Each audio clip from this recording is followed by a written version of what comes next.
Today, I have a special treat for the AI Hustle community. We're going to be talking to Connor about becoming an advisor, becoming someone that can help teach other companies how to use AI and how you can actually monetize that, how you can make money from that. This is something that Connor is phenomenal at. He is over at NYU Stern. He's the chief AI architect over there. So he's teaching students and faculty all the time. And he's been doing this since the beginning of this whole AI craze. And because of this, he's caught the eye of a bunch of huge companies. He's been over to JP Morgan Chase, PNWC, just Deloitte, right? Am I misquoting anyone here, Connor? You've been to all the big companies. He goes to hedge funds, banks, all these people, and he's consulting. He's an AI consultant, helping them to actually implement the AI that they're seeing in the world into what they're doing. So today on the podcast, I want to talk about ways that listeners can become their own AI consultants, whether that's on a big scale, talking to these, Fortune 500s, or whether that's talking to small mom and pop shops and helping them get onboarded. Some of the things that you think are most important. So I guess for you, Connor, what would you say is really helpful or key as far as building credibility, right? Like, let's say someone wants to go and approach a company and help them work on AI strategies. What do you think that those companies are looking for when it comes to credibility? What could people be doing? Yeah, no, and thanks for having me on. I love AI Hustle. It's one of my favorite podcasts out there. Yeah, listen, I think that the biggest thing is when I go out and talk to companies, some of the big companies out there, it's I created my own way of doing it, and I think that's critical. So first of all, if you want to be doing this, you have to start now. Obviously, you have to be on LinkedIn. You have to be posting what's interesting out there. You have to be gaining some credibility for sure. You have to be posting on other people's things like mine or other people who, so people start to recognize you as somebody in this space. You have to build that kind of following. Don't worry about number of followers, all that kind of stuff. But the most important thing that I've learned, so as Jaden alluded to, so I'm chief AI architect over at NYU Stern, but I started going out and talking to other companies, and I started with learning from them, right? So I've been now working with, OpenAI and McKinsey and NASA and all these like really cool places, but I didn't start by saying, hey, I'm going to pitch you on this thing. It doesn't work. What helps is when I went out and said, hey, I have this certain way of doing this. I'd love to learn how you guys are doing this because I think that I can share what I'm learning and you guys can share with me a little bit. That there is a process. Don't compare where like I am now, for example, to where you are if you're just starting off in this space. Remember, I was sort of like also there not long ago. So number one is set realistic expectations about working your way up. Go out into the world and find this stuff. But here's like one of the big things that I learned right away is that just because you know how to use generative AI, it doesn't mean that you are good at teaching generative AI. So you have to get good at teaching generative AI, and you have to teach it different. It's sort of like if you're like really into yoga and you want to do it every morning, all that kind of stuff. Yeah, you could just go out and say like, I'm a yoga instructor, but until you get people to want to do yoga, you're not going to have any clients. And so I think the biggest thing for me was to understand that teaching it is far different from knowing it, because this is a behavioral change. This is much less like learning French or calculus or Excel or something like that, and much more like, how do I inspire somebody to step on a treadmill every day? It's totally behavioral. That's why, so I created this course around this, and the course is all around just like behavioral changes. How do we do adoption? So I think that's the big takeaway is number one, just because you're good at it, don't assume that other people are good at it. You have to learn how to teach it. And second of all, slowly start building your credibility.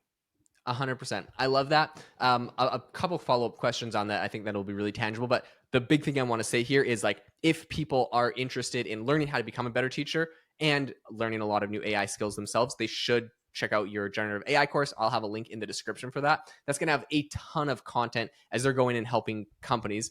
So my first question though is like on social media, because this is kind of part of the credibility. So listeners are probably going to go out and start reaching out to people. Now, if they have a big social media following, they can start reaching out to big companies right away. If they are smaller, they'll probably start reaching out to smaller mom and pop shops, or just, smaller companies that maybe aren't integrating it yet. There's a bunch of tools and strategies around that. But regardless, where do you put the most value? Like, which social media platforms, I guess, would you say are the most important? Is that YouTube, LinkedIn, X, TikTok? Yeah. I know you're on all of them, doing well on all of them. So which are the most important? And whatever's the most important, what is, I guess, your number one growth tip for each of these? I think lean into wherever you're big. So it can be any of those things, but lean into wherever you're big and you have the most credibility. For me, it's LinkedIn, and LinkedIn probably just is the best because that's where people tend to be looking. But also, you can learn a ton from other people on those platforms. So learn from what other people are posting. And again, it's a little bit of a crowded space, right? So the way that I would do it if I were sort of starting off now, and this is how I did do it. This is how I got kind of big in this space, right? Is that I started posting about like my take on things, not just like, hey, this is what's happening. I mean, you might want to do that, but Yeah. also have an opinion on it. And also, I think that, and Jaden, sorry, but I'm just going to sort of say this. I think your opinion should be kind of like my opinion because it's different. It's like, listen, it's not enough just to learn this stuff. We have to change our behavior around that stuff. That's what I would lean into. And I'm not trying to pitch the course here, but like go in and steal what I talk about in my course. Like, I don't care, right? I mean, like go in and say, listen, if you really want adoption in your company, all that kind of stuff, if you want to change, then we have to change how you think about this, not just learning it. Because again, it's sort of like learning how to use a treadmill. We already know. It's sort of like knowing how to eat less and exercise. We already know.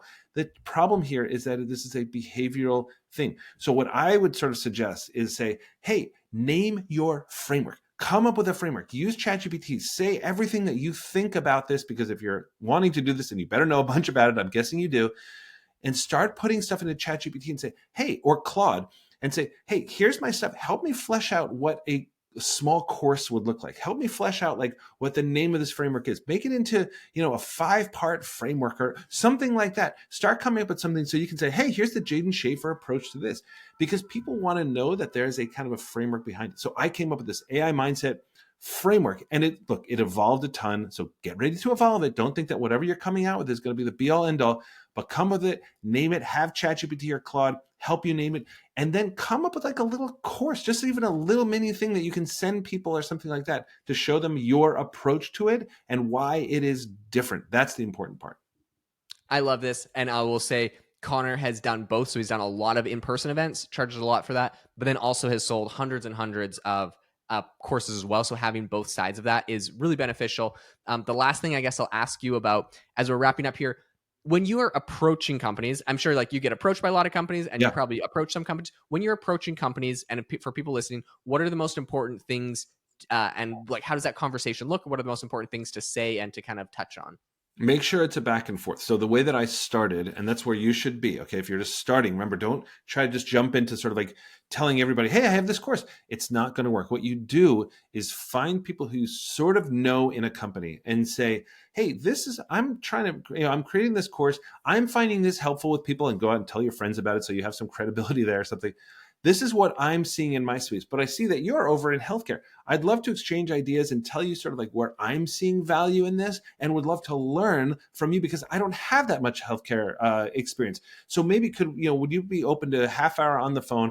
I'll show you what I'm learning in this space. And guys, you got to do your research. Find out what other people are doing. Find out statistics. Find out sort of like use ChatGPT to come up with some things. Test this on your friends, things like that. Sort of see where this works. You have to create and add value to the person you're talking to. Don't just go out there and say like, hey, do you want to buy this? Or, hey, can I come and consult for you? It's not going to work. You have to go in and say something. And this is my secret sauce. I go in and I say something like, would love to have this conversation about this with you. Would love to learn from you. And let me share what I've been doing. But this would really be helpful for me. And that way it doesn't sound salesy, and it works a lot of the time. Absolutely love it. And I think that is the golden nugget of this episode. Honestly, that is the approach to talking to people, getting that conversation rolling, building the relationship before trying to do some sort of sales thing. That's amazing. So that is a golden nugget. Thank you so much, Connor. If people listening are interested in hearing more conversations like this and information like this, Connor and I host a podcast called AI Applied. I'll leave a link in the description, but you can just search AI Applied on Spotify or Apple or wherever you get your podcasts. We would love to have you listen over there as well. We record 3 times a week, and so tons of great content covering AI news and amazing gems like this.